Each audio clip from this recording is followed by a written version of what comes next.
নমস্কার, আমি সুলগ্না। আমার গল্প স্বল্প সঙ্গে সুলগ্না চ্যানেলটিতে আপনাদের জানাই স্বাগতম। আজকে যে গল্পটি আমি পাঠ করতে চলেছি তার নাম স্টোভ, প্রেমেন্দ্র মিত্রের দ্বারা রচিত। স্টোভটা আর না বাতিল করলেই নয়। পাম্প করতে করতে হাতে ব্যথা ধরে যায়। কোনো রকমে যদি বা তারপর ধরে, তবু থেকে থেকে একটা শব্দ করে, এমন দপদপ করে ওঠে যে ভয় করে। সত্যি ভয় করে? বাসন্তীর মনে প্রশ্নটা ঝিলিক দিয়ে উঠতে না উঠতেই স্বামী শশীভূষণ মাঝখানের দরজাটা একটু ফাঁক করে ব্যস্তভাবে জিজ্ঞাসা করে, কি গো, এখনো চা হলো না? তোমার চা খাওয়াতে ওদের ট্রেন ফেল করিয়ে ছাড়বে নাকি? তা হলেই বা ট্রেন ফেল, জলে তো আর পড়েনি। একটা রাত আমরা জায়গা দিতে পারবো। শশীভূষণকে এবার আরও একটু ব্যস্তভাবে ঘরেই এসে দাঁড়ায়। না না, তুমি বুঝতে পারছো না। শশীভূষণকে কথাটা শেষ করতে না দিয়েই বাসন্তী একটু ঝঙ্কার দিয়েই বলে, বুঝতে খুব পারছি, কিন্তু কি করব বলো, দুটো বই 10টা হাত তো আর নেই। শশীভূষণের এতক্ষণে স্টোভটার দিকে দৃষ্টি পড়ে। অত্যন্ত উদ্বিগ্নভাবে সে বলে, তুমি আবার এই স্টোভ বার করেছো? বার করব না তো করব কি? একটা উনুনে এত তাড়াতাড়ি সব কিছু হয়? শশীভূষণের দিকে চেয়ে তারপর একটু হেসে বলে, তোমার অতিথিকে শুধু চা দিয়ে তো আর বিদে করতে পারি না। কথাটায় প্রচ্ছন্ন একটু খোঁচা ছিল কি না কে জানে। শশীভূষণের দৃষ্টি কিন্তু তখনও স্টোভটার দিকে। চিন্তিতভাবে বলে, স্টোভ কিন্তু না চালাতেই পারতে। আচ্ছা আচ্ছা, তোমাকে অত ভাবতে হবে না। এদিকে তাড়াতাড়িও চাই, আবার স্টোভও ধরালেও ভাবনা। যাও, তুমি ততক্ষণ গল্প করো গিয়ে, যাও দেখি। আমি এক্ষুনি চা নিয়ে যাচ্ছি। কিন্তু তার আগে আমি না এসে পারলাম না। আচ্ছা, এসব হচ্ছে কি বলুন তো বৌদি? মল্লিকা এসে বোধহয় জুতো পায়ে থাকার দরুন চৌকাঠের ওপরেই দাঁড়ায়। মল্লিকার সঙ্গে আলাপ পরিচয় অনেকক্ষণ হয়েছে, তবু বৌদি ডাকটা একেবারে নতুন। বাসন্তীর উত্তর দিতে তাই বোধহয় একটু দেরি হয়। মল্লিকার দিকে খানিক চেয়ে থেকে সে বলে, কি আর হচ্ছে ভাই, কিছুই তো পারলাম না। মল্লিকা জুতোটা খুলে এবার ঘরেই এসে বাসন্তীর পাশে বসে পড়ে। আহা, শুধু মাটিতে বসলে কেন বলে বাসন্তী একটা আসন তাড়াতাড়ি এগিয়ে দেয়। আসনটা সরিয়ে রেখে মল্লিকা বলে, থাক, শুধু মাটিতে বসলে আমার মান যাবে না, কিন্তু আপনি যে রীতিমতো কুটুম্বিতে শুরু করে দিলেন, তবু যদি নিজে থেকে খোঁজ করে না আসতে হতো। বাসন্তী স্বামীর দিকে একবার চকিত কটাক্ষ দৃষ্টি নিক্ষেপ করে বলে, সে দোস্ত ভাই আমার নয়। এতক্ষণ নাগারে পাম্প দেওয়ার পর স্টোভটা ধরে উঠেছে। চায়ের কেটলিটা তার উপর চাপিয়ে দিয়ে বাসন্তী উঠে পড়ে বলে, আমায় একটু রান্নাঘরে যেতে হচ্ছে ভাই, আপনারা বসে ততক্ষণ গল্প করুন। বাসন্তী উঠে চলে যায়। মল্লিকা মাথা নিচু করে বসে থাকে। শশীভূষণ আড়ষ্টভাবে দাঁড়িয়ে থেকে ঠিক কী করা উচিত বুঝতে পারে না। স্টোভের সাইলেন্সারটাও খারাপ। তার একঘেয়ে কর্কশ শব্দ যেন বেশ একটু অস্বস্তিকর। মল্লিকা মাথা নিচু করেই হঠাৎ ঈষৎ চাপা গলায় বলে, এভাবে এসে বোধহয় ভালো করিনি। কথাগুলো আরেকটু মৃদুস্বরেই মল্লিকা বুঝিয়ে বলতে চেয়েছিল। স্টোভের আওয়াজের দরুন গলাটাকে একটু বেশি চড়াতে হয়। মনে হয় কথাগুলো যেন উঁচু পর্দার ওঠার দরুনই খানিকটা মর্যাদা হারায়, কেমন যেন একটু সুলভ হয়ে পড়ে। না না, খারাপ আবার কিসের? শশীভূষণ কেমন একটু আড়ষ্টভাবেই জবাব দেয়, কিন্তু জবাবটা ঠিক এভাবে মল্লিকা আশা করেনি। এবার শশীভূষণের মুখের দিকে চোখ তুলে সে বলে, কেন যে এতদিন বাদে এ খেয়াল হলো নিজেই জানি না, অথচ এই লাইনে আরও 2-3 বার গেছি। গাড়ি বদলাবার জন্যে স্টেশনে অপেক্ষাও করেছি 4-5 ঘন্টা, তখনও জানতাম তোমরা এখানেই আছো। শশীভূষণ কোনো জবাব দেয় না। স্টোভটা হঠাৎ দপদপ করে ওঠে, তারপর আঁচটা কেমন নেমে যায়। বোধহয় নিজের অগাত্তেই মল্লিকা একটু সরে বসে পাম দিতে আরম্ভ করে। স্টোভের শিখাটা বেড়ে ওঠার সঙ্গে কর্কশ আওয়াজটায় সমস্ত ঘর ভরে যায়। হঠাৎ শশীভূষণ অত্যন্ত ব্যস্ত হয়ে বলে, আরে আরে করছো কি? অত পাম দিও না। পামটা থামিয়ে মল্লিকা শশীভূষণের দিকে চেয়ে একটু অবাক হয়ে জিজ্ঞাসা করে, কেন? মানে স্টোভটা অনেক দিনের পুরনো, খারাপ হয়ে গেছে, হঠাৎ ফেটে যেতে পারে। শশীভূষণের চোখে পরিপূর্ণ দৃষ্টি দেখে মল্লিকা বলে, তাহলে ভয়ানক একটা কেলেঙ্কারি হয় না? শশীভূষণ কেমন একটু সংকুচিতভাবে চোখটা সরিয়ে নেয়। মল্লিকা কিন্তু চোখ না নামিয়েই আবার বলে, তোমার স্ত্রী, মানে বৌদি তো এই স্টোভটাই চালেন? শশীভূষণ অন্যদিকে চেয়েই বলে, না, খারাপ হয়ে গেছে বলে এটা ব্যবহারই হয় না।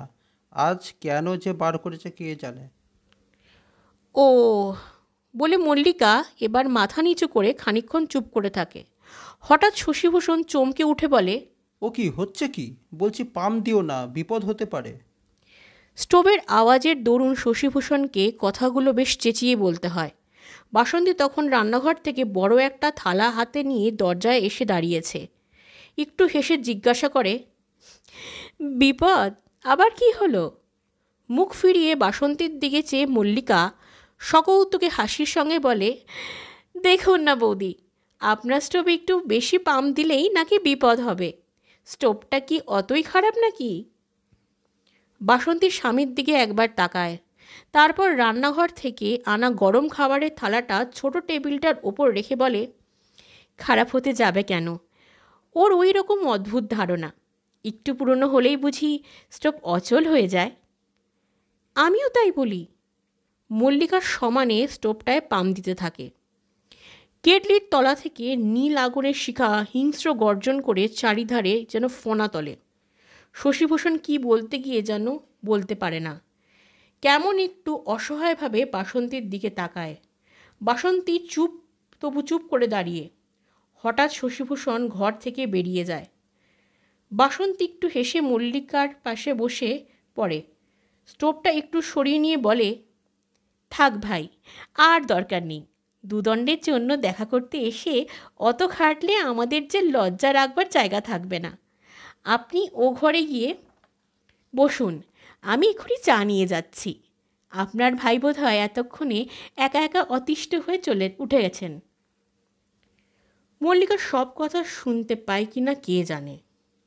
হঠাৎ যেন অত্যন্ত লজ্জিত হয়ে সে বলে, আপনি বোধহয় ভয় পাচ্ছেন যে স্টোভটা আমি ফাটিয়েই দিলাম। না, ভয় পাবো কেন? ফাটবার হলে ও স্টোভটা অনেক আগেই ফাটত। বাসন্তীর গলার সুরটা তারপর পাল্টে বলে, আপনাকে কিন্তু সত্যিই এবার উঠে ও ঘরে যেতে হবে। এমনিতেই অতিথি সৎকারে যথেষ্ট ত্রুটি হয়ে গেছে। না মানে, আপনি লৌকিকতার চরম করে ছাড়লেন বলে মল্লিকা এবার পাশের ঘরে চলে যায়। স্টোভের আওয়াজটা পাশের ঘরেও বেশ প্রচণ্ড, তবে একেবারে অত দুঃসহ নয়। মল্লিকার পায়ের শব্দ তাই বোধহয় শশীভূষণ শুনতে পায় না। একেবারে কাছে গিয়ে দাঁড়াবার পর চমকে মুখ তুলে তাকায়। তারপর কেমন যেন একটু সংকুচিতভাবে বলে, তোমার ভাই আবার একটু ঘরে বেড়াতে গেল। ট্রেনের সময় হয়ে যাবে বলে ভয় দেখালাম, তবু শুনলো না। তা যাকগে, তোমার ভয় নেই। ট্রেনে আমরা কিছুতেই ফেল করব না। কথাটা কোনো রকম ঝাঁজ না দিয়ে মল্লিকা বলে। তারপর শশীভূষণের দিকে তীক্ষ্ণ দৃষ্টিতে না তাকিয়ে পারে না। শশীভূষণ কি এ কথারও একটা উত্তর দিতে পারে না। শশীভূষণ কিন্তু নীরবে অন্যদিকে মুখ ফিরিয়ে আছে। মল্লিকার ইচ্ছা হয় হঠাৎ চিৎকার করে বলে, তোমার ভয় নেই, ভয় নেই। 5 বছর বাদে আজ হঠাৎ তোমার সংসারে ভাঙন ধরাবো বলে আমি আসিনি। তবে আগুন অনেক দিন নিভে গেলেও একটা দুটো স্ফুলিঙ্গ হয়তো এখনও আছে। নির্লজ্জের মতো এই আশাই করেছিলাম। এসব কিছুই সে বলে না অবশ্য, নিতান্ত সহজভাবেই সাধারণ আলাপ করবার চেষ্টা করে। তোমার এখানকার চাকরি তো প্রায় 4 বছর হলো, না? হ্যাঁ, প্রায় তাই। ভালো লাগে এরকম মফস্বল শহরে পড়ে থাকতে? না লাগলে উপায় কি? কলকাতার কোনো কলেজে চাকরি পাওয়া তো সোজা নয়। উপায় কি? ঠিক শশীভূষণের যোগ্য উত্তর। এ শশীভূষণের সত্যকার চরিত্র। চিরকাল ভাগ্যের কাছে আগে থাকতে হার মেনে বসে আছে। স্রোতের বিরুদ্ধে একটিবার রুখে দাঁড়াবার সাহসও তার নেই।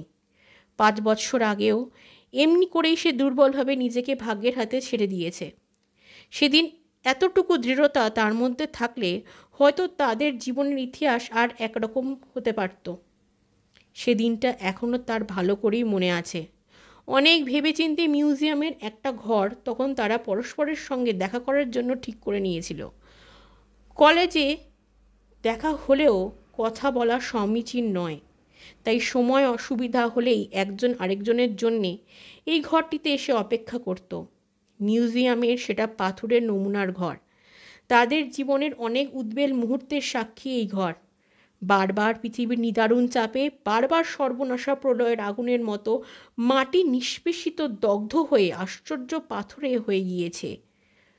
গ্রহলোক থেকে যত জ্বলন্ত উল্কাপিণ্ড তার কঙ্কলাবশেষ পৃথিবীতে ফেলে দিয়েছে, সে ঘরে তারই নিদর্শন সঞ্চিত। সেদিন মল্লিকাকে অপেক্ষা করতে হয়েছে অনেকক্ষণ। বিশাল ঘরের সবকটা নিদর্শন 2-3 বার ঘুরে দেখেও সময় ফুরতে চায়নি। নির্দিষ্ট সময়ের অনেক পরে শশীভূষণ ঘরে ঢুকেছিল। তার মুখ দেখেই মল্লিকার যেন কিছু বুঝতে বাকি থাকেনি। তবু সে এ হতাশা আমল দিতে চায়নি। খানিকক্ষণ কেউই কোনো কথা বলেনি। নিঃশব্দে একটু ঘোরবার পর মল্লিকাই আর থাকতে পারেনি। সমস্ত সসংকোচ জয় করে নিজেই জিজ্ঞাসা করেছে, কি বললেন? মা? শশীভূষণ যেন চমকে গিয়েছে একটু।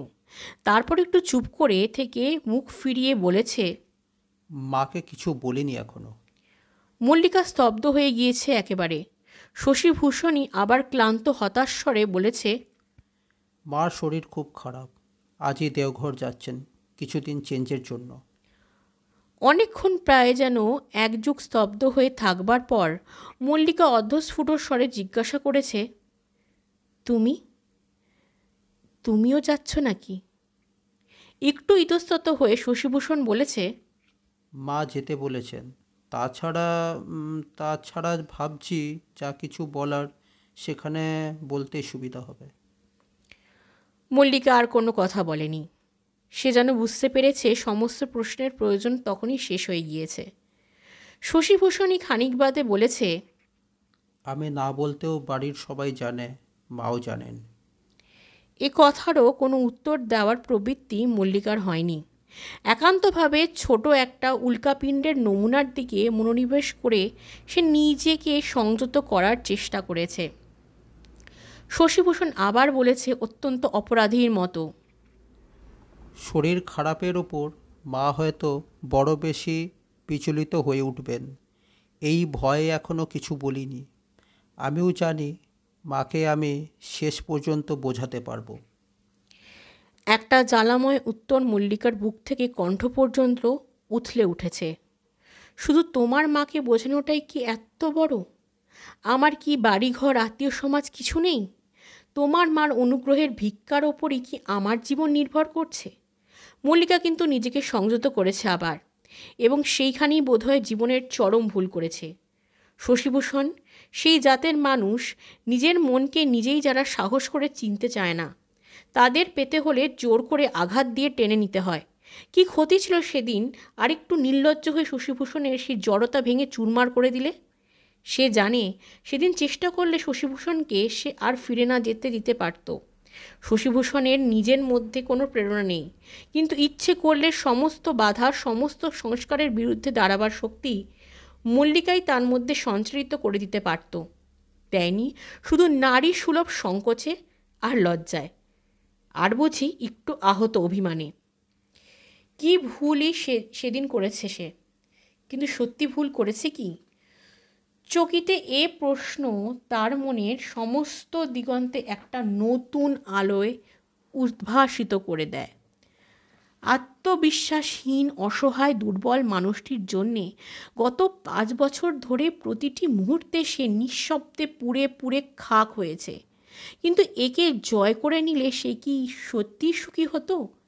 ভিজে সলতে সারা জীবন ধরে আগুন ধরিয়ে রাখার ব্রত ক্রমশ একদিন দুর্বহ হয়ে উঠত নাকি? স্টোভটায় আওয়াজটা বড্ড বিশ্রী শোনাচ্ছে না? শশীভূষণের কথায় মল্লিকার চমক ভাঙে। অদ্ভুতভাবে হেসে বলে, ভয় হচ্ছে নাকি? কিন্তু বৌদি তো বললেন স্টোভ মোটেই খারাপ নয়। কেটলির জল ফুটে ওঠে স্টোভের উপর উথলে পড়তেই বাসন্তীর যেন হুঁশ হয়।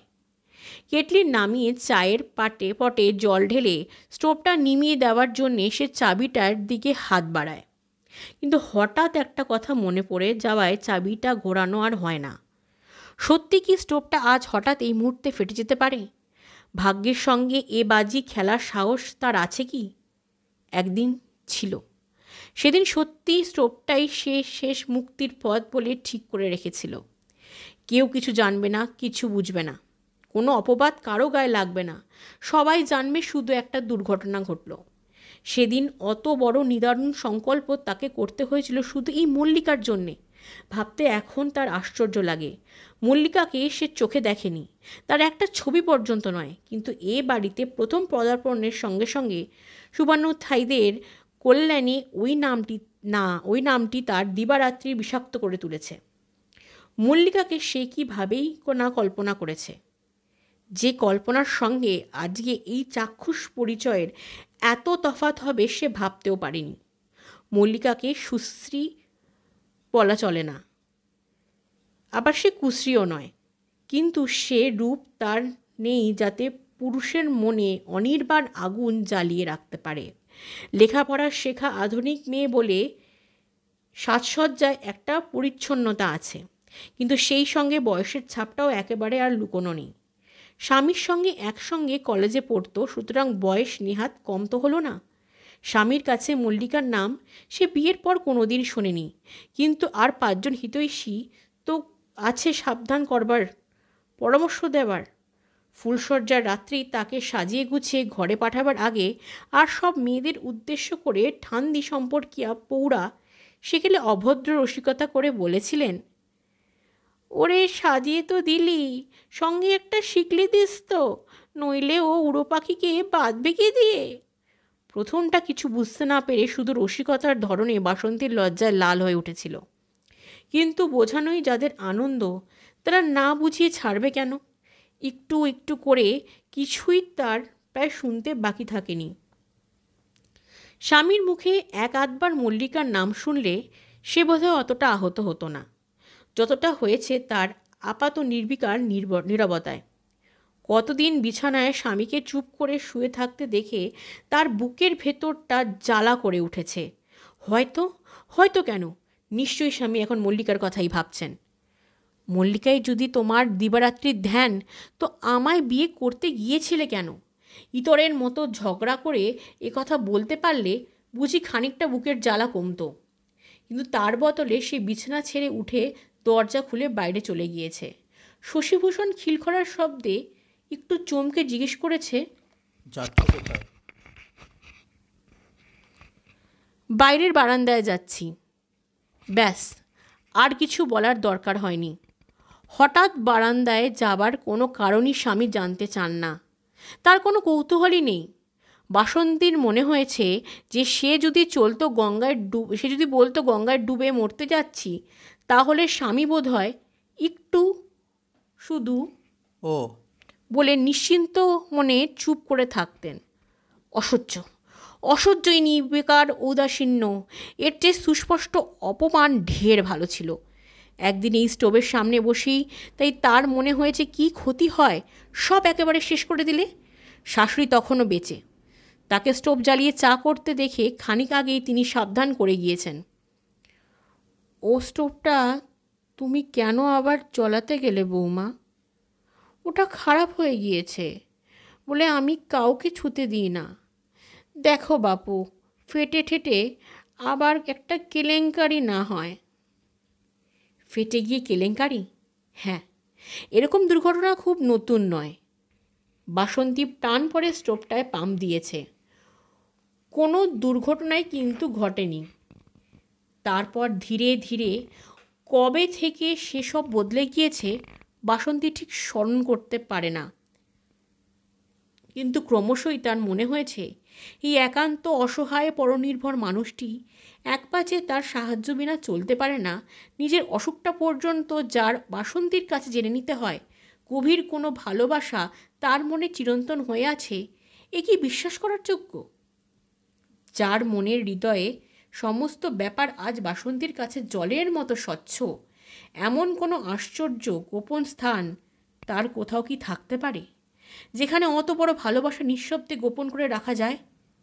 কোনো দিন কোনো রং যদি শশীভূষণের মনে লেগে থাকে, বাসন্তী স্থির বিশ্বাসে জানে সে রং অনেক আগেই ধুয়ে মুছে নিশ্চিহ্ন হয়ে গেছে। একদিন সে নিজেই তাই মল্লিকার কথা তুলেছে স্বামীর কাছে।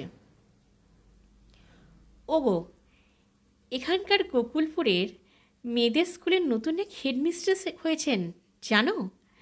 তোমাদের সেই মল্লিকা পায়।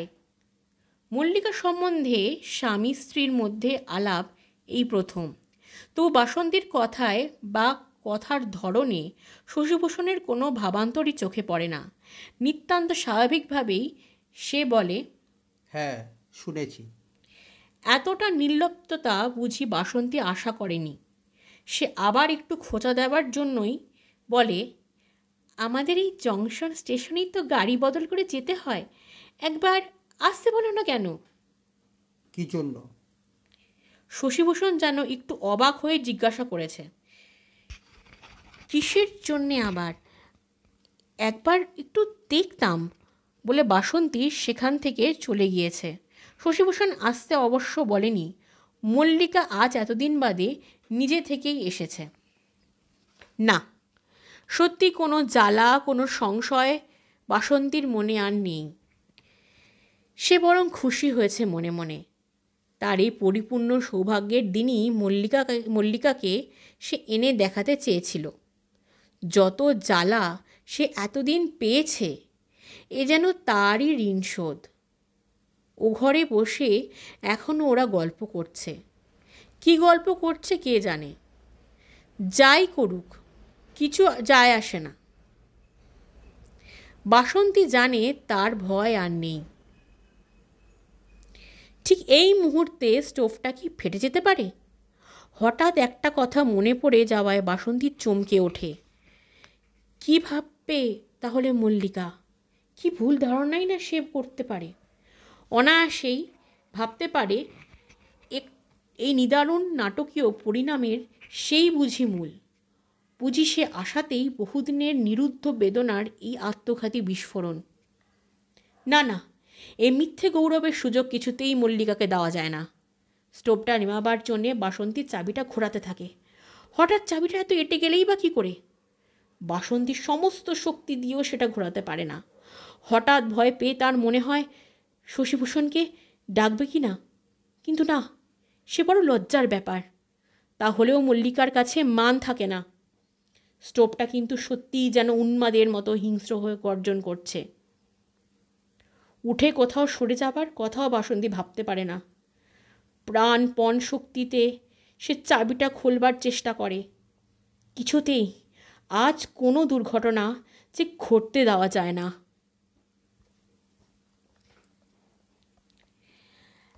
এতক্ষণ আপনারা আমার পাঠ স্টোভ গল্পটি শুনছিলেন।